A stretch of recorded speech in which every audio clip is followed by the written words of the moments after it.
Bismillahirrahmanirrahim. Alhamdulillahirabbil alamin wassalatu wassalamu ala asyrafil anbiya'i wal mursalin wa ala alihi wa sahbihi ajma'in. Subhanaka la ilma lana illa ma 'allamtana innaka antal alimul hakim. Rabbi shrah li sadri wa yassir li amri wahlul 'uqdatam min lisani yafqahu qawli. Amma ba'd. Alhamdulillah ala ni'matil Islam, alhamdulillah ala ni'matil iman, wa kafa biha min ni'mah. Allahumma barik lana fi Rajab wa Sya'ban wa ballighna Ramadan wa ballighna Ramadan wa ballighna Ramadan wa a'inna 'ala siyam wal qiyam wa qira'atil Qur'an wa qanni'na bil yasir minal manam. Alhamdulillah, segala puji bagi Allah Subhanahu wa taala. Kita di bulan mulia, kita di waktu yang mulia, kita ada di dalam mawasimul khair, musim-musim kebaikan, musim-musimnya orang berubah untuk jadi baik, musimnya orang untuk nambah berbagai macam kebaikan,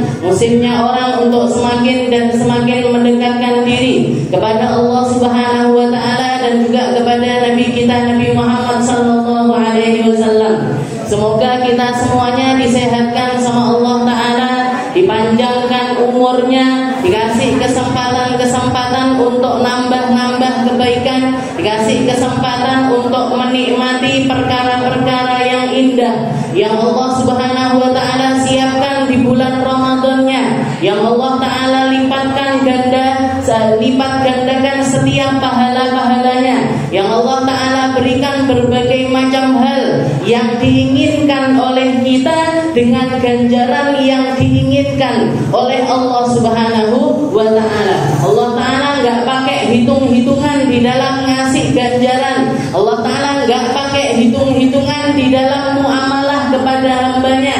Allah taala mengatakan, wa man yuqridullaha qardan hasanan. Siapa di antara kalian yang pengen ngutangin Allah, yang pengen ngasih, istilahnya bermuamalah dengan Allah taala, jual kebaikanmu kepada Allah, Allah akan membelinya dengan harga yang melampaui perkiraannya kita, yang akan lebih jauh lebih tinggi dibandingkan harga yang kita patokkan dari apa yang kita inginkan. Kalau misalkan orang pada umumnya, kalau misalkan seseorang manusia muamalah dengan manusia, seorang hamba muamalah dengan hamba, saya ngasih satu gelas, jenengan belinya juga dengan harga satu gelas. Saya ngasih jenengan makanan satu piring, jenengan balas juga dengan satu piring. Pol-pole rong piring, atau paling tingginya harga mungkin tiga piring. Tapi Allah Subhanahu wa taala mampu membalas pahala dari satu piringnya kita ini dengan ribuan piring. Allah taala mampu membalas satu gelas apa yang kita persembahkan untuk Allah dibalas dengan lautan.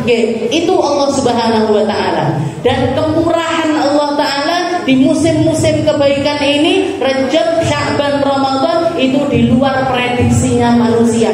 Kalau di bulan lain aja Allah taala sudah begitu baiknya dengan kita, maksiat kita lakukan di malam hari ditutupi sama Allah taala di pagi hari.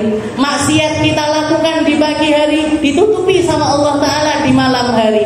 Manusianya sendiri kadang-kadang yang malah ngumbar keburukan-keburukan tersebut. Kalau enggak diumbar sama manusia, ditutupi terus sama Allah taala. Ini kebaikan yang Allah taala berikan terkhusus untuk umatnya Nabi kita Nabi Muhammad sallallahu alaihi wasallam. Makanya Nabi Muhammad mengajarkan doa, Allahumma barik lana fi Rajab wa Sya'ban wa ballighna Ramadan. Ya Allah, ini masuk bulan Rajab, habis Rajab nanti masuk bulan Sya'ban. Berapa banyak orang-orang yang tahun kemarin ketemu sama Rajab, tahun kemarin ketemu sama Sya'ban, tahun kemarin masih tarawih di dalam bulan Ramadan. Tahun ini sudah enggak bisa lagi.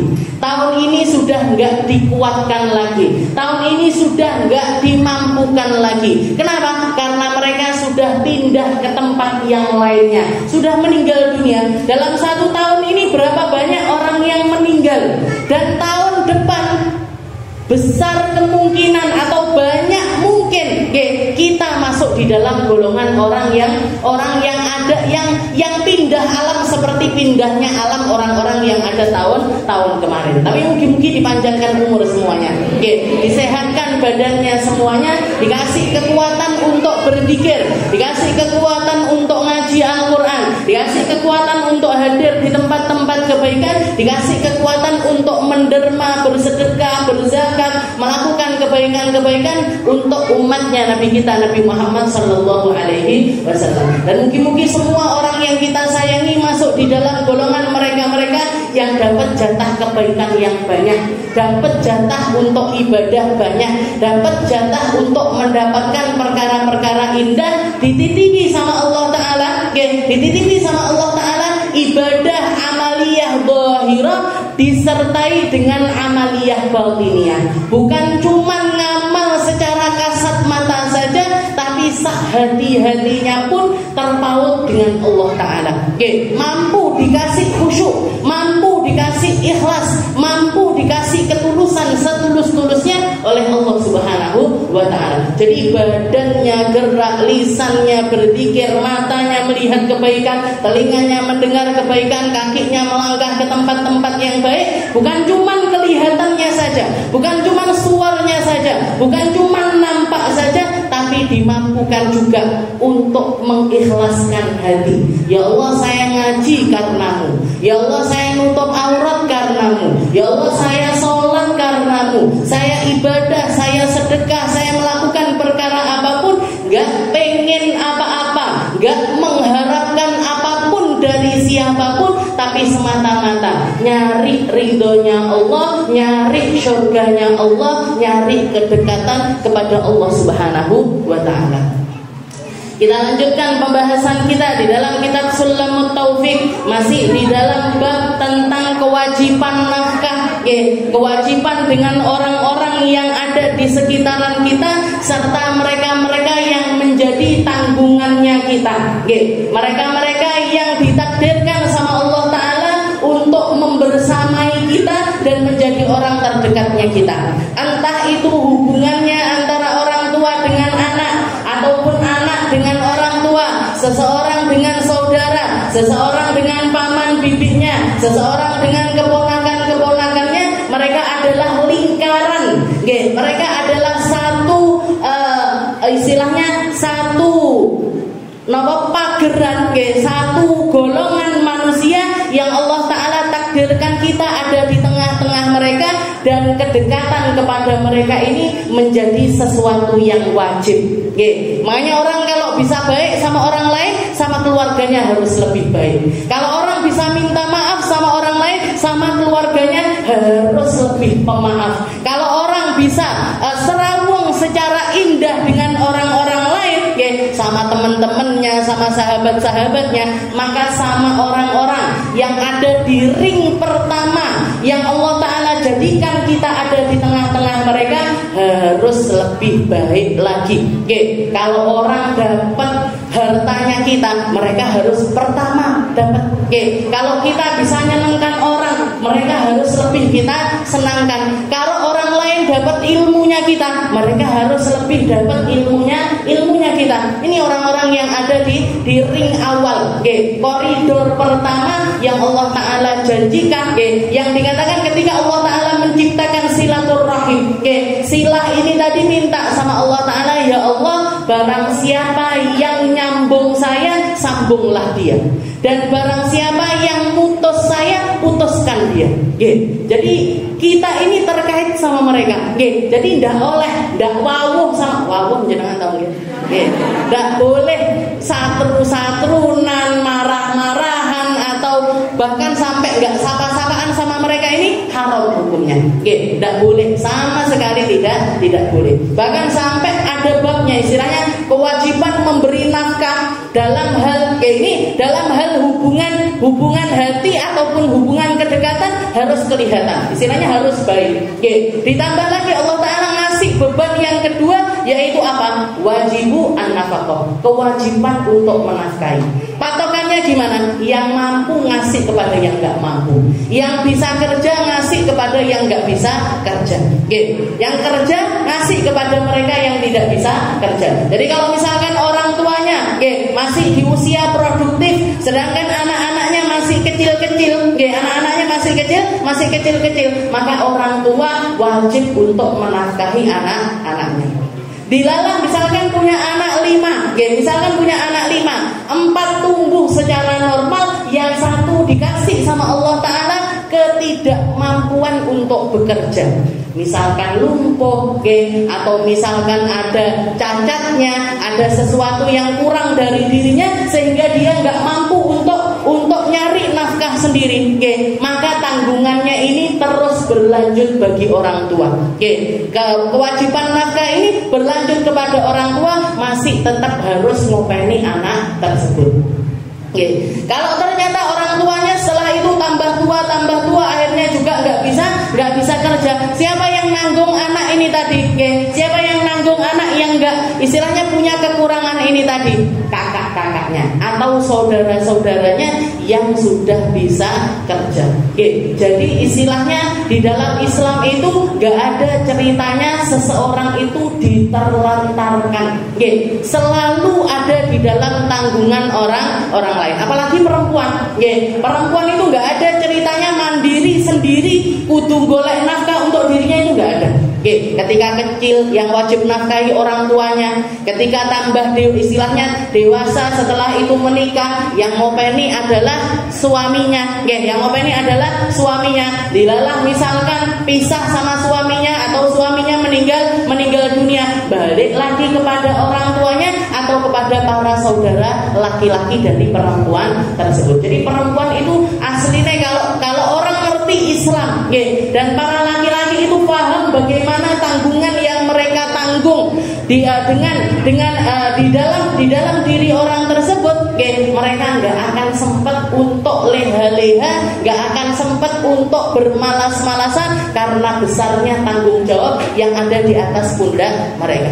Dan kalau nggak dijalankan seperti yang dikatakan sama Nabi Muhammad, kafa bil mar'i ithman ayyudayyi mayyaul. Cukup seseorang itu dianggap pendosa besar. Cukup seseorang itu nggak ada harganya di sisi Allah Ta'ala. Cukup seseorang itu menjadi manusia hina di sisi Allah dan juga di sisi manusia. Ketika apa? Ketika dia nggak peduli sama orang-orang yang ditanggung olehnya.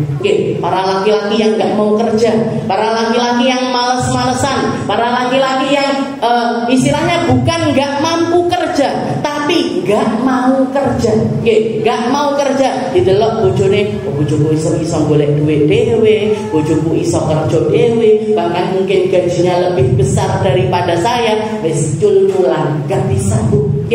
Perempuan istri itu sampai kapanpun ada di atas tanggungannya suami. Bahkan seperti yang kemarin saya katakan, perempuan itu meskipun kaya raya, meskipun dia itu punya harta banyak luar biasa, tapi ketika meninggal dunia, ini yang harus ngopeni atau kain kafannya dibeli pakai uang apa, untuk duduk kubur dan lain sebagainya, pakai uangnya siapa? Pakai uangnya istri apa pakai uangnya suami? Pakai uangnya suami. Kenapa? Biar suami ini sadar, bahkan sampai istrinya setelah mati sekalipun tetap ada di atas tanggungan laki-laki tersebut. Kafa bil mar'i ithman ayyudayyi mayyaul. Cukup orang itu dianggap pendosa ketika dia nggak peduli sama orang-orang yang ada di atas tanggungannya. Dan laki-laki ini tanggungannya banyak. Laki-laki itu tanggungannya banyak. Orang tuanya, saudara-saudaranya. Kalau di madhab lain, selain madhabnya Imam Syafi'i, bahkan harus merhatikan bibik-bibiknya, harus merhatikan ponaan-ponaannya, harus merhatikan cucunya. Bu, saya ditanggung. Makanya saya katakan nggak apa-apa. Seseorang itu bercita-cita jadi orang kaya itu nggak apa-apa, bukan sesuatu yang dosa. Kenapa? Karena yang wajib aja. Apalagi dulure akeh. Apalagi kalau misalkan dia itu punya saudara yang banyak, dulure 10 misalkan, sing wedok 7, ini 7-7-nya ini tetap harus dipikirkan. Tetap harus dipikirkan. Kalau misalkan mereka sudah menikah, maka suaminya yang nanggung. Istilahnya boleh lepas tangan ditanggung sama suaminya. Tapi kalau ada apa-apa, misalkan pisah atau suaminya meninggal, balik lagi di dalam tanggungan laki-laki tersebut. Seperti itu. Jadi berat, urusan nafkah ini berat, dan urusan nafkah ini adalah sesuatu yang serius, sesuatu yang kita nggak bisa main-main di situ, sesuatu yang kita nggak bisa istilahnya meremehkan. Wong pakai kerja ketunyan, kita nggak ngerti niatnya dia apa, kita nggak ngerti apa yang ada di dalam hatinya. Rasulullah sering kali ketika melihat ada orang semangat di dalam kerja, katanya para sahabat, ya Rasul, misalkan semangat iki nang gone masjid, apa semangat iki di salat, apa semangat iki di dalam berjihad, maka akan terlihat sangat baik. Katanya Nabi Muhammad apa? Kalau dia niat di dalam kerjanya itu untuk menafkahi anak istrinya, untuk menafkahi orang tuanya, niscaya dia adalah seseorang yang mulia di sisi Allah Subhanahu wa taala. Mulia di sisi Allah taala ketika kita bekerja, yang dicari bukan dunia. Yang dicari bukan dunia, tapi nyari ridhonya Allah taala, nyari kedekatan di sisi Allah taala lewat jalan yang wajib. Karena nafaqatul iyal ini hukumnya adalah wajib, bukan sunnah. Bukan kerja karepmu ora karepmu, enggak. Orang ketika masuk di usia produktif itu, kerja itu menjadi sesuatu yang wajib. Kerja itu menjadi sesuatu yang wajib. Golek duit kudu. Gampangnya seperti itu. Kudu saja golek duit. Kudu. Gimana wong kita hidup di dunia ini? Napa Bu sing gratis? Di dunia ini apa yang gratis? Cuma tinggal satu tok. Napa niku? Kentut. Yang gratis itu cuma tinggal satu, kentut. Jenengan pipis bayar, air bayar, sesak oksigen yo bayar. Sujudno masih dikasih sama Allah taala ini paru-paru sehat. Jadi oksigennya itu gratis. Jadi nggak ada yang gratis. Listrik ini, lampu ini kalau nggak dibayarkan listriknya yo mati. Kipas ini kalau nggak dibayarkan yo mati. Karpetnya jenengan ini dibleber nih, bayar kita dari kotaknya jenengan niku. Laporannya setiap minggu ada. Bapak-bapak yang bleber, yang naruh sound systemnya, apa yang gratis? Gak ada.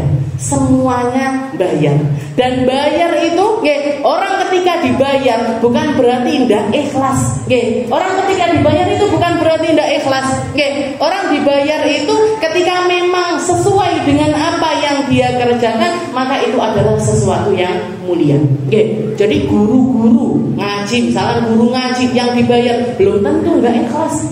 Belum tentu nggak ikhlas. Ketika kita bayari guru yang ngajarin kita alif, ba, ta, ra, jim, ha, kho. Ketika kita bayari mereka, maka kita sedang memuliakan seseorang yang pantas untuk kita muliakan. Kita sedang memuliakan yang paling bejo sinten kita. Yang paling bejo adalah kita yang bayar. Dan ketika seseorang menerima gaji tersebut, kata guru saya, zaman sekarang ini gaji atau uang paling halal, harta paling halal yang ada adalah ketika kita mengajarkan tentang perkara akhirat, tentang perkara agama, dan kita mendapatkan hasil dari itu uang paling halal. Sampai saya ingat dulu ketika saya masih mondok, sudah selesai sekolahnya, sudah selesai. Jadi mutakharijat, jadi istilahnya setelah lulus itu masih diwajibkan untuk khidmah selama 2 tahun. Khidmah, jadi guru-guru yang lain sibuk bikin. Jadi belum jadi guru tapi wis gak jadi murid. Itu namanya mutakharijat. Jadi guru durung, jadi guru belum. Tapi sekolahnya sudah lulus. Maka yang kita lakukan adalah khidmah. Guru-guru itu ngerjakan soal ketika musim ujian, ngerjakan soal, ngerjakan ngoreksi dan lain sebagainya. Kita yang bagian menghandle apa yang nggak bisa dihandle sama guru-guru tersebut. Jualan bakso saya waktu itu, jualan bakso, nunggu koperasi dan lain sebagainya. Setelah selesai musim ujian dikasih tugas tambahan untuk ngoreksi. Guru-guru yang sampun sepuh-sepuh yang nggak sempat untuk ngoreksi ini dilimpahkan sama para mutafarrijat. Maka dikatakan waktu itu tahun tersebut ketika menjelang haflah, menjelang ulangan itu kita dikasih gaji. Saya masih ingat sekali. Saya buka amplopnya itu, amplop gajinya itu tadi saya buka, isinya 12.000. 12.000 rupiah. Gaji pertama saya itu 12.000 rupiah. Maka ketika nerima gaji 12.000 tersebut, guru saya Habib Segaf itu mengatakan, pakai ini untuk beli makanan dan masukkan itu ke perutmu. Kenapa Beb kok kita makan, kita masukkan perut? Ini adalah harta paling halal yang ada di zaman sekarang. Harta paling halal karena kamu kerjamu ngoreksi soal-soal tersebut dikasih gaji 12.000 Bu. Saya ingat banget, saya belikan roti 1 sama susu 1. Dimakan, dihabiskan untuk diri sendiri karena ini adalah harta halal dan harta halal, berkah dari harta halal ini yang akan memberkahi seluruh kehidupan kita, yang bantu kita sholat, yang bantu kita sedekah, yang bantu kita zakat, yang bantu kita zikran, yang menjaga mata kita, telinga kita untuk melakukan keburukan-keburukan, semuanya adalah barokah. Intinya itu ada di dalam berkah. Berkah harta, berkah makanan, itu yang akan jadi cahaya untuk kehidupan kita. Makanya dikatakan di sini, setelah bahas tentang orang yang jadi yang mampu ngasih nafkah kepada mereka yang tidak mampu, yang mampu memberi nafkah kepada yang tidak mampu. Setelah itu, hubungan antara orang-orang yang nasabnya itu tersambung dengan kita juga. Kewajiban lain adalah nafkahnya seorang suami kepada seorang istri. Di zaman Rasulullah SAW ada seorang perempuan namanya Hindun binti Utsbah. Hindun binti Utsbah ini dengan kalau nginget siapa beliau ini, beliau adalah seseorang yang pernah bayar Wahsy untuk bunuh pamannya Nabi, yaitu Sayyidina Hamzah. Setelah Sayyidina Hamzah terbunuh, dibelah dadanya, diambil jantungnya, dicopot. Jadi sadisnya perempuan zaman itu, bukan cuma perempuan, orang-orang kalau nggak punya agama, nggak punya ketakwaan sama Allah Taala, mampu melakukan sesuatu yang di luar nalar. Kayak yang kita saksikan antara orang-orang Israel memperlakukan orang-orang yang ada di Palestina. Kabarnya ini kan sampai nggak masuk akal. Kabarnya ini sampai nggak masuk akal. Orang sudah meninggal, orang sudah wafat, sudah dikuburkan, didudah kuburan ini, diambil organnya, dijual jantungnya, dijual hatinya. Ini kan nggak manusiawi. Istilahnya jauh sekali dari nuraninya seorang manusia. Kok iso manusia memperlakukan manusia lain dengan cara yang semacam itu? Tapi seperti itulah orang ketika nggak kenal Allah, nggak kenal syariat, nggak punya cahaya di dalam hatinya, gelap gulita, mampu melakukan apapun, bahkan mungkin Fir'aun kalah sadis, setan insecure. Jangan tahu insecure ada. Setan sampai gede-gede. Ini luwe setan teko aku. Ini lebih iblis daripada saya. Sa iblisnya iblis. Dokter Allah. Sa iblisnya iblis. Niki nggak sampai melakukan hal yang semacam itu. Sa Fir'aunnya Fir'aun. Tuh, Fir'aun itu sudah sadis. Fir'aun itu punya kebijakan di mana orang keturunan dari Bani Israel, bayi lahir lek lanang dipateni. Tapi pilih-pilih Bu, yang perempuan dibiarkan hidup, yang laki-laki aja yang dibunuh. Itu pun nggak setiap tahun, ada tahun-tahunnya. Kalau tahun genap dibiarkan, kalau tahun ganjil dibunuh, tahun genap dibiarkan, tahun ganjil dibunuh. Jadi masih ada istilahnya, masih ada batasan-batasannya. Lah ini tidak ada batasannya sama sekali. Bantai semuanya, bunuh semuanya, lanang, wedok, ibu, bayi, anak kecil, janin, semuanya dibunuh dibunuh. Semuanya dibunuh, semuanya tidak pandang bulu dibantai habis. Kan lebih Fir'aun daripada Fir'aun ini. Lebih Fir'aun daripada Fir'aun. Jadi orang di zaman Nabi itu, ketika Rasulullah SAW perang Uhud, selesai peperangan seperti yang kita tahu, Islam mengalami kekalahan. Meskipun jumlah korban antara orang Muslim sama orang kafir ini banyakan orang kafir. Termasuk di antara orang yang paling dendam sama umat Muslim ketika perang Badar tersebut adalah Hindun. Ketika perang Uhud tersebut adalah Hindun. Kenapa? Karena di perang yang pertama, di perang Badar, orang-orang terkasihnya dia ini juga terbunuh. Bapaknya mati, pamannya mati, saudaranya juga mati. Jadi ketika sebelum perang Badar itu ada yang namanya duel 1 lawan 1. Yang keluar dari kalangan orang kafir, Utsbah, setelah itu Syaibah sama Walid bin Utbah. Ini bapaknya Hindun, pamannya Hindun, sama saudaranya Hindun. Maju dari golongan orang Muslim, Sayyidina Ali, Abu Ubaidah, sama Sayyidina Hamzah. 3 orang yang maju dari kalangannya orang Muslim. 3-tiganya nggak sampai 5 menit orang kafir ini terbunuh di tangannya orang Muslim. Dan tiga-tiganya yang mati ini dibunuh oleh 1 orang, yaitu Sayyidina Hamzah. Jadi dendamnya sama Sayyidina Hamzah itu luar biasa. Maka dikatakan Hindun ketika ketemu ada 1 budak kulit hitam yang terkenal di kemampuannya ngelempar tombak. Dia kalau ngelempar tombak nggak pernah meleset. Ngelempar tombak nggak pernah meleset. Maka dipanggil sama Hindun, wahai siapa namanya?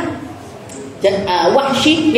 Jadi wahai Wahsy, saya tanteng kamu, istilahnya berangkatlah kamu di dalam perang Uhud ini dengan syarat bunuh 1 orang aja, yaitu Sayyidina Hamzah. Bunuh 1 orang, kamu akan saya bebaskan dan semua perhiasan yang nempel di badan saya akan jadi punya kamu.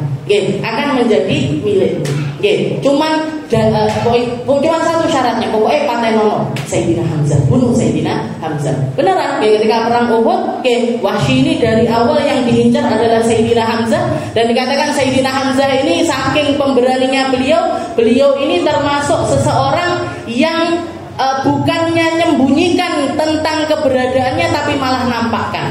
Jadi di atas jadi pakai baju besi, pakai baju perang, pakai baju besi, itu di atas kepalanya itu masih dikasih lagi dengan bulu yang warnanya itu sangat mencolok. Jadi semua orang ketika peperangan langsung tahu, oh ini Sayyidina Hamzah, oh di situ Sayyidina Hamzah. Maka Wahsy ini dari awal yang dibidik Sayyidina Hamzah. Dilemparkan tombak, kena pas perutnya, langsung tumbang Sayyidina Hamzah, meninggal waktu itu juga.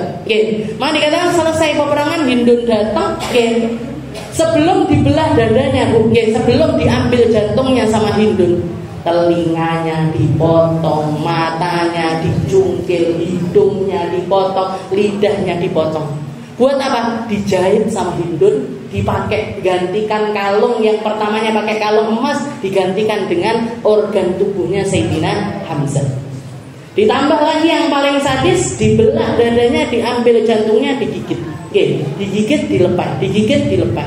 Itu yang dilakukan oleh Hindun. Tapi pada akhirnya masuk Islam dan dimaafkan oleh Rasulullah Sallallahu Alaihi Wasallam. Termasuk seseorang yang membaiat Nabi, walaupun datangnya dia kepada Nabi Muhammad itu pakai cadar. Waktu itu belum ada kewajiban, istilahnya yang sudah ngerti syariat tentang penutupan aurat sempurna ini orang-orang yang sudah masuk Islam. Tapi Hindun dikatakan waktu nemuin Nabi, nyari Sayyidina Utsman karena masih ada kekerabat dengan Sayyidina Utsman. Wahai Utsman, tolong aku, bantu aku untuk ketemu sama Nabi Muhammad, bantu aku untuk mendekat kepada Nabi Muhammad. Setelah itu cadaran. Katanya Sayyidina Utsman, nyapa awakmu cadaran nyapa? Isin aku. Malu atas apa yang pernah saya perbuat kepada Nabi Muhammad Sallallahu Alaihi Wasallam. Tapi akhirnya datang, ikut baiat. Walaupun baiatnya nggak pakai jabatan tangan, tapi beliau ikut membaiat Rasulullah. Dikatakan di dalam Al-Quran Allah Taala mengatakan, ya ayuhan Nabi, idza ja'akal mu'minat yubayyi'naka ala yubayyi'naka fabayyi'hunna ala alla yusyrikna billah. Oke, katanya Allah Ta'ala mengatakan di dalam Al-Qur'an, wahai Nabi, kalau datang para perempuan-perempuan untuk membaiat dirimu, untuk bikin janji setia terhadap agama Islam, maka yang pertama harus dijanjikan adalah ala alla yusyrikna, berhenti untuk menyekutukan Allah, berhenti untuk menduakan Allah, berhenti untuk beribadah kepada selain Allah. Ala alla yusyrikna billahi syai'an. Setelah itu Allah Ta'ala wala yasrikna. Oke, syarat yang kedua harus berhenti mencuri. Gak boleh lagi melakukan pencurian. Dikatakan ketika Nabi Muhammad membaiat para perempuan, gak boleh lagi mencuri. Maka Hindun ngangkat tangan, ya Rasul. Katanya Hindun, ya Rasul, inna Abu Sufyan, sesungguhnya suami saya itu Abu Sufyan rajulun bakhil, wong lanang sing medhit. Jadi katanya Hindun, saya punya suami nih ya Rasul, dia itu adalah seorang laki-laki yang sangat pelit. Kalau saya nggak nyolong-nyolong ngambil hartanya dia, nggak makan saya, nggak makan anak saya, keluhan saya, keluhan anak-anak saya. Gimana ya Rasul? Apa boleh saya nyolong duit bojone apa oleh? Oleh. Nek dihadapi ibu-ibu oleh. Jadi katanya Hindun mengatakan apa boleh ya Rasul. Jadi bahkan dia baru masuk Islam loh, baru masuk Islam. Tapi langsung nalarnya itu paham. Oh, udah oleh nyolong. Lek nyolong bojone piye? Kayak kita sering kalau boleh lambine arep diumbah, rezeki rezeki Jadi sama Hindu ditanyakan, ya Rasul, suami saya ini laki-laki yang pelit. Apa boleh saya ngambil hartanya dia tanpa seizin darinya? Karena kalau saya nggak ngambil sendiri nggak dikasih. Kalau saya nggak nyolong-nyolong nggak dinafkahi saya. Katanya Rasulullah SAW, Nabi Muhammad mengatakan boleh, tapi boleh, tapi anak tapi nih bu, boleh, tapi secukupnya wabil ma'ruf. Jadi bolehnya sebatas apa? Secukupnya dan juga dengan cara yang baik. Cara yang baik ini gimana? Cara yang baik ini gimana? Kalau jenengan masih bisa komunikasi pamit, maka harus pamit. Ojo deli. Jadi kalau bisa terang-terangan, kalau bisa jujur-jujuran, kenapa harus sembunyi-sembunyi? Jadi dijelentreh nih bu, jangan ngambil dari jasnya suami, kemejanya suami, komonya suami, celananya suami, rong puluh dijejer. Mau sarapan itu dijejer. Ya, ini uang yang saya temukan di bajunya jenengan halal ya. Ngomong insyaallah halal ya. Boleh silakan. Tapi secukupnya. Cukup ini apa? Cukup ini makan kenyang, berpakaian, juga istilahnya kalau musim panas kita punya pakaian musim panas, musim dingin kita punya pakaian musim dingin, dan pantas untuk kita pakai. Jadi sebatas itu wabil ma'ruf, dan dengan cara, jadi diambil-ambil sama Nabi Muhammad bil ma'ruf, dengan cara yang baik. Jadi ngambilnya itu dengan cara yang baik, pakai seni bu, pakai seni. Biar apa? Biar gak terjadi cekcok. Jangan sampai bojone duitku yang sendiri kok panggah hilang. Nekek neng mejo hilang, neng dompet pertama neng 200.000 kok panggah garek 100 gitu. Dibuka hilang. Sakjane nuyu lagi. Jadi istilahnya seperti itu. Boleh ngambil tapi secukupnya. Boleh ngambil tapi dengan cara yang baik. Ini yang nanyakan Hindu, dan dia baru beberapa menit masuk ke dalam agama Islam. Belum sampai sehari semalam. Dikatakan salah satu hari sebelumnya, H-1, hari sebelum dia masuk Islam, dia masih menjadi seseorang yang paling benci dengan agama Islam. Bahkan ketika suaminya akhirnya memutuskan untuk masuk ke dalam agama Islam, dia orang yang pertama kali marah. Kamu kenapa? Kita sudah istilahnya mati-matian. Ada yang namanya perang Badar, ada yang namanya perang Uhud, ada yang namanya perang Khandaq. Kita jadi orang-orang yang istilahnya bahkan suaminya ini jadi pemimpin perangnya. Lah kok saiki masuk ke dalam agama Islam? Lah kok sekarang tunduk di hadapan Nabi Muhammad sallallahu alaihi wasallam? Marah dia, marah. Tapi dikatakan semalam hari tersebut, setelah Rasulullah menaklukkan negeri Mekah dengan cara yang sangat damai, tanpa ada pertumpahan darah, tanpa ada peperangan.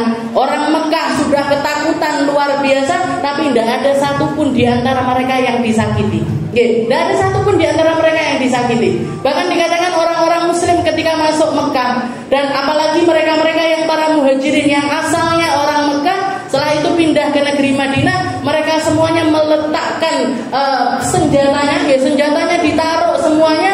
Mereka nyari rumah mereka masing-masing, diambungi Bu Omai.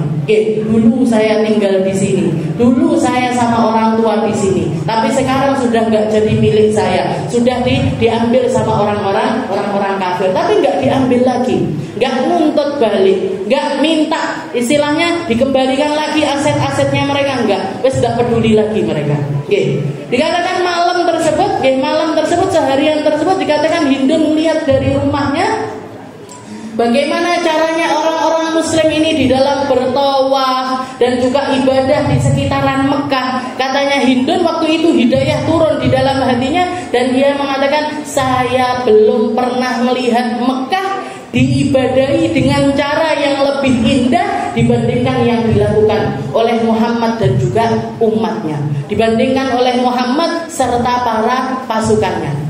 Mereka ibadah dengan cara yang sangat terhormat. Satu cara tawaf dengan di bawah komandonya Rasulullah Shallallahu Alaihi Wasallam. Katanya Hindun, ini adalah saya nggak pernah melihat Ka'bah diibadahi lebih indah dibandingkan yang dilakukan oleh Nabi Muhammad. Langsung masuk Islam, langsung memutuskan untuk masuk ke dalam agama Islam. Dan yang pertama yang dia lakukan, semua berhala yang ada di rumahnya dihancurkan. Jadi berhala-berhala, patung-patung yang pertamanya disembah-sembah itu dihancurkan semua oleh Hindun. Setelah itu dia nyari Sayyidina Utsman untuk berikrar syahadat di hadapan Rasulullah Sallallahu Alaihi Wasallam. Dan Nabi Muhammad ketika ketemu sama Hindun yang makan jantungnya pamannya, seseorang yang paling melindungi Rasulullah Sallallahu Alaihi Wasallam. Katanya ketika ditanya sama Nabi masih cadaran setelah syahadat, asyhadu an la ilaha illallah wa asyhadu annaka Rasulullah, saya bersaksi tidak ada Tuhan selain Allah dan engkau adalah utusannya Allah. Nabi Muhammad nanya, "Man, kamu itu siapa?" Maka Hindun mengatakan, Hindun ya Rasul. Hindun man? Hindun siapa? Hindun bintu Utsbah, Hindun putrinya Utsbah, yang mati ketika perang Badar. Katanya Hindun, "Na'am ya Rasul. Idhab fa anti taliqah." Pergilah kamu, saya sudah memaafkan kamu dengan apapun yang pernah terjadi kepada dirimu. Dibebaskan sama Nabi. Dibebaskan begitu saja oleh Rasulullah Sallallahu Alaihi Wasallam. Jadi seperti itu. Setelah itu dikatakan bagi pemilik budak ataupun binatang wajib memberi nafkah kepada mereka, dan ia tidak boleh membebani mereka dengan pekerjaan yang bukan kemampuan mereka, juga tidak boleh memukul mereka tanpa jalan yang benar. Jadi mau itu hewan peliharaan ataupun hewan yang dipekerjakan. Jadi babnya antara orang tua dengan anak ataupun saudara sudah. Setelah itu istri juga sudah, hubungan antara suami dengan istri nafkahnya juga sudah. Setelah itu nafkah yang ketiga yang wajib dilakukan oleh seseorang adalah nafkah terhadap siapapun atau hewan apapun yang menjadi tanggungannya. Istilahnya adalah jenengan open hewan harus memperhatikan makannya mereka, kebaikannya mereka, serta istilahnya nggak boleh nyakiti hewan tersebut. Nggak boleh nyakiti hewan tersebut. Jangan misalkan suka open-open burung, suka open-open burung, maka harus dikasih sangkar yang nyaman. Setelah itu harus dijaga kebersihannya, dikasih makan, dikasih minum, ndak mek bertuku-tuku. Api yo warnanya hijau, merah, kuning, bermono ndak dikei maem, ndak diopeni, mati siji. Dosa, nggak boleh, nggak boleh yang semacam itu. Jangan punya open ikan, yo diopeni sampai istilahnya yo semampunya kita. Hewan apapun yang kalau misalkan dia itu kita rawat, maka harus dirawat sebaik-baiknya. Bahkan sampai dikatakan nggak boleh membebani mereka di atas kemampuan mereka. Istilahnya ngeten. Kalau pagi diperkerjakan, malam harus istirahat. Kalau malam dipekerjakan, siang harus istirahat. Jadi nggak boleh dipekerjakan 24 jam itu, nggak boleh. Makannya juga harus genah. Banyak kejadian di zaman Rasulullah SAW, hewan-hewan yang ngadu sama Nabi, hewan-hewan yang curhat sama Nabi. Pernah ketika Rasulullah jalan-jalan sama para sahabat, lihat ada orang ngumpul-ngumpul di depan kandangnya onta, di depan kandangnya onta. Ditanya sama Rasulullah, kalian ini kenapa? Kalian ini ngapain? Katanya para sahabat, ya Rasul, ini adalah ontanya Alu Fulan. Ini adalah ontanya keluarga itu. Di dalam kandang ngamuk gak karu-karuan. Ada orang masuk tambah ngamuk, dipanggil ngamuk, dielus ngamuk, pokoknya ngamukan. Dihancurkan semua yang ada di dalam kandang tersebut. Maka katanya Rasulullah, bukakan, saya tak masuk. Bukakan kandangnya, saya mau masuk. Katanya para sahabat, ya Rasul, lagi ngamuk ini, nanti jenengan dia apa-apain, ditendang apa disakiti, nanti jenengan dia apa-apakan. Katanya Rasulullah, bukakan aja. Maka dikatakan ketika Rasulullah masuk ke dalam kandang tersebut, langsung diem ontanya. Begitu diem ontanya, didekati sama Rasulullah. Ketika didekati sama Rasulullah ini, jadi Rasulullah mendekat dan ontanya juga ikut mendekat. Begitu sudah ada di hadapan Rasulullah SAW, kepalanya nunduk, nyium tangannya Nabi, nyium kedua kakinya Nabi. Setelah itu nyekruk-kruk di depan Rasulullah SAW. Dielus kepalanya sama Nabi.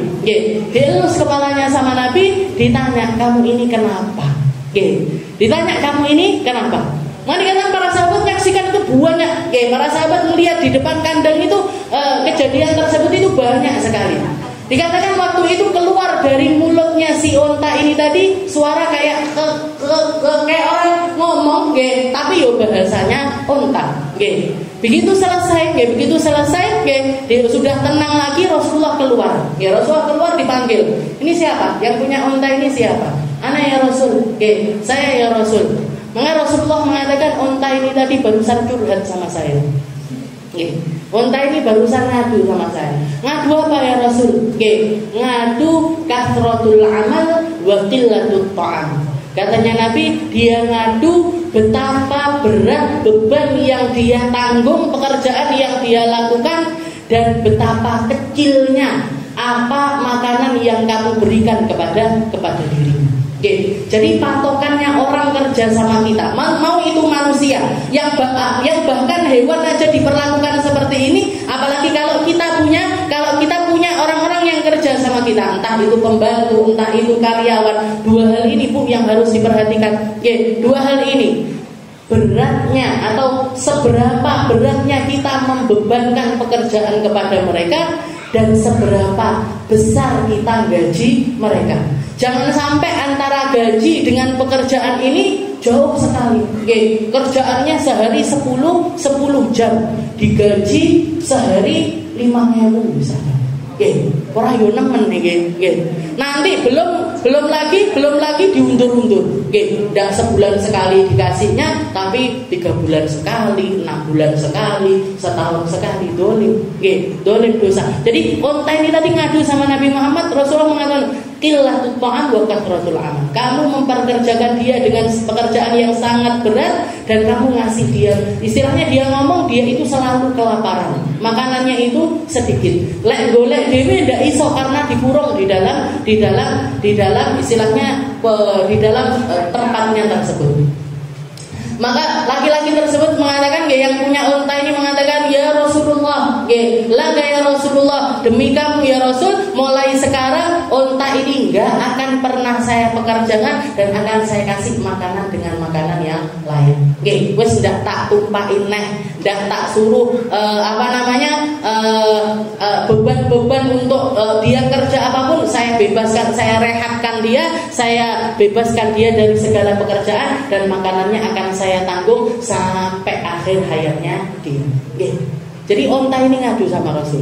Ada lagi kejadian kedua, dikatakan ada onta juga ketika Rasulullah duduk-duduk bersama para sahabat, ada onta lari, ada onta lari dengan kencang mau nubruk majelisnya Rasulullah, mau nubruk tempat kumpulannya Rasulullah ini tadi. Para sahabat masih heboh, ayo Rasul ngatut, istilahnya berdiri. Kalau enggak nanti kita akan diserang sama unta tersebut. Karena ya Rasulullah diam aja, duduk aja kalian, tenang aja kalian. Ternyata benar, unta ini tadi yang pertamanya lari kencang, kelihatan ada Rasulullah, ada para sahabat di situ, tambah pelan.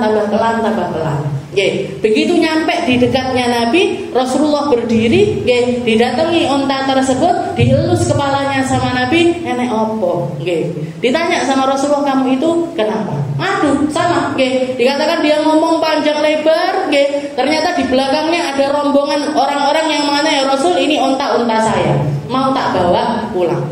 Rasulullah sudah ngobrol dulu sama unta tersebut. Katanya Nabi Muhammad, bi'sal qaum antum. Seburuk-buruk kaum adalah kalian. Kenapa ya Rasul? Unta ini ngadu, curhat sama saya. Apa yang dia curhatkan ya Rasul? Dia kerja musim panas, dia kerja musim dingin, dia kerja malam, kalian pekerjakan, siang juga kalian pekerjakan, makanannya ndak layak. Dan unta ini unta betina, untanya unta betina. Setelah dia cukup umur, kamu kawinkan dia sama pejantan sampai dia melahirkan anak-anak unta yang banyak untuk diri. Ternyata setelah dia tua, setelah dia sepuh, wes gak kuat lagi angkat-angkat barang, dia dengar kalian punya rencana untuk menyembelih dirinya. Diperes entek-entekan, dihabiskan seluruh tenaganya dia. Apa keuntungan yang bisa diambil dari unta tersebut? Diambil semuanya oleh keluarga tersebut. Katanya Nabi, bi'sal qaum antum. Seburuk-buruk kaum adalah kalian, sampai memperkerjakan hewan semacam ini.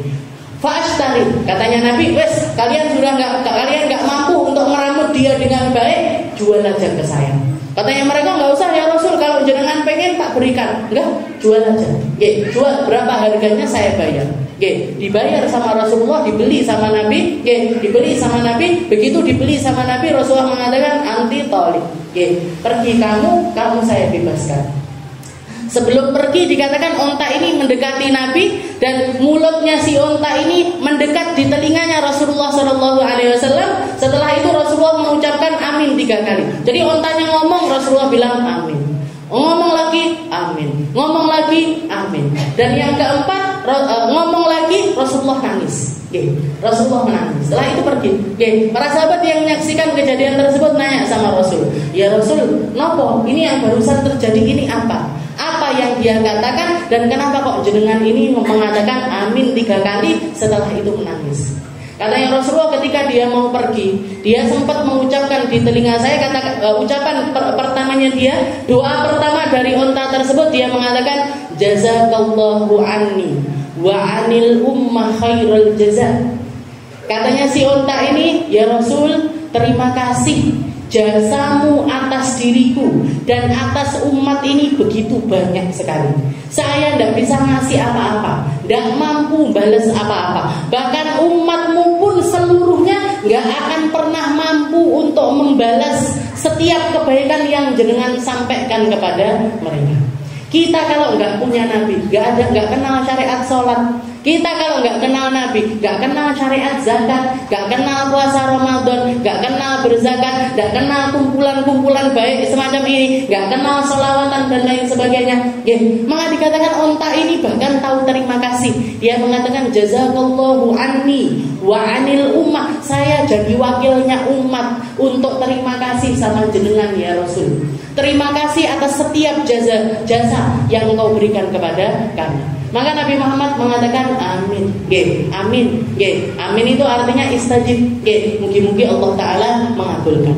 Setelah itu dikatakan yang kedua si onta ini mengatakan sakanallahu ru'bataka wa ru'bata ummataka kama sakanta ru'bati ya Rasul. Semoga Allah Ta'ala menenangkan hatimu dari setiap ketakutan dan menenangkan hatinya umat Islam dengan semua ketenangan dari setiap ketakutan sebagaimana jenengan sudah mengeluarkan semua ketakutan dari dalam hatiku. Jadi onta duwe hatiku. Punya hati, tahu persis siapa yang menghilangkan kesusahannya dia. Maka Rasulullah mengatakan amin. Rasulullah mengatakan amin. Setelah itu doanya yang ketiga mengatakan haqqanallahu damaka wa dama ummataka kama haqqan tadami. Semoga Allah menjaga darahmu dan menjaga darahnya umat Islam sebagaimana engkau telah menjaga darahku dari mau disembelih sama tuanku. Rasulullah masih mengatakan amin. Dan yang keempat doanya si onta ini mengatakan la sallallahu alaika wa ala ummatika min kharijiha illa min kharijiha. Katanya si onta ini semoga Allah Ta'ala tidak menjadikan keburukan di antara umatmu ini kecuali dari luar, bukan dari dalam. Rasulullah enggak mengatakan amin, tapi Rasulullah nangis. Istilahnya Rasulullah tahu persis bahwasanya keburukan yang terjadi dari umat ini bukan karena orang luar, bukan karena non-muslim, bukan karena orang-orang kafir, tapi karena pecahnya umat Islam. Semuanya memikirkan keegoisannya masing-masing, memikirkan golongannya masing-masing, memikirkan kelompoknya masing-masing, tapi nggak mikirkan persatuan umat. Jadi ini Rasulullah nggak mengatakan amin, tapi Rasulullah nangis. Kenapa? Karena ini satu-satunya doa yang tidak diijabah sama Allah Subhanahu wa Ta'ala. Jadi kita itu tahu, kita umat Islam itu tahu, punjerane masalah umat ini di mana? Bukan dari luar, Bu, tapi dari dalam diri kita sendiri. Dari dalam diri kita sendiri. Perpecahan itu dari dalam, kerusakan itu dari dalam, fitnah itu dari dalam. Semua hal-hal yang buruk itu terjadinya dari dalam. Makanya yang harus kita lakukan ini apa? Diluaskan hatinya untuk melihat persamaan, gak usah melihat perbedaan. Wong Islam apik kabeh. Kita punya calon presiden 3, kabeh wong Islam, kabeh wong apik, kabeh gak punya hak kita untuk mencela salah satu dari mereka. Mereka orang-orang sholat, mereka orang-orang yang dahinya nempel di atas tanah bermunajat kepada Allah Subhanahu wa Ta'ala. Yang boleh kita lakukan apa? Nyari siapa di antara 3 orang ini yang sekiranya paling pas untuk menjadi pemimpin, paling pas untuk kemaslahatannya umat. Kita doakan semoga dia menang, tapi gak usah nyaci yang lain, gak usah ngelok nih sing liyane, gak usah nyelatu liyane. Gitu aja. Kenapa? Karena perpecahannya dari ini tadi, kebencian, caci maki, memburuk-burukan orang lain, nyalah-nyalahkan orang lain dan lain sebagainya. Jadi ini yang dikatakan. Jadi kalau sama hewan peliharaan ini apa? 2. Jangan dipekerjakan keterlaluan. Setelah itu masalah makannya mereka harus sangat diperhatikan. Dan yang terakhir, bagi istri wajib mematuhi suami untuk menyerahkan diri sepenuhnya. Kalau kita menjadi seorang istri, maka punya tanggungan untuk punya kewajiban. Laki-laki wajib menafkahi, perempuan wajib untuk khidmah, wajib untuk patuh sama suami. Wajib untuk patuh sama suami. Jadi istri wajib mematuhi suami untuk menyerahkan diri sepenuhnya, kecuali yang tidak halal. Maksudnya ya, jadi kita wajib taat sama suami Selama apa? Selama dia tidak memerintahkan keburukan kepada kita. Selama dia tidak memerintahkan maksiat kepada kita. Kalau perintahnya adalah perintah maksiat, gak boleh bagi kita untuk mentaati laki-laki tersebut. La ta'ata li makhluqin ala maksiatil khaliq. Gak boleh taat sama siapapun kalau itu menyalahi aturannya Allah Subhanahu wa ta'ala. Dan yang terakhir, istri tidak boleh puasa sunnah dan tidak boleh keluar rumah tanpa mendapat izin suami. Ini kewajiban utamanya istri. Apa itu? Gak boleh keluar rumah kecuali izin. Nggih, jenengan ngaji wis pamit kabeh napa dereng? Nggih. Kudu pamit, nggih. Masih omben kemis Ustazah, masih omben kemis. Nggih, sampai bojone jenengan waleh nitek pokoke malah. Nggih. Ya ngaji, ya ngaji, ya ngaji, ya ngaji. Nggih. Benar seperti itu. Jadi yang pertama adalah harus izin. Yang kedua apa? Yang kedua gak boleh puasa sunnah tanpa izinnya suami. Kalau kita mau puasa pamit dulu. Oke, kalau mau puasa hari Rejab ini misalkan kita pengen puasa, pengen puasa pamit dilan dulu sama suaminya. Ya, saya pengen puasa sebulan penuh. Jadi ibu jone ojo sesasi tau, separuh ya. Ya sudah separuh. Kalau suaminya bilang, "Bok Senin Kamis saya." Ya sudah Senin Kamis. Suaminya, kalau suaminya dukung, "Yo, kamu puasa, saya juga ikut puasa." Nah, ini yang lebih baik. Jadi dua hal yang jadi kewajiban utama. Gak boleh puasa kecuali dengan izinnya, gak boleh keluar rumah juga kecuali atas izin dari suami. Wallahu a'lam bishawab. Insyaallah kita lanjutkan di pertemuan selanjutnya tentang kewajiban setiap hamba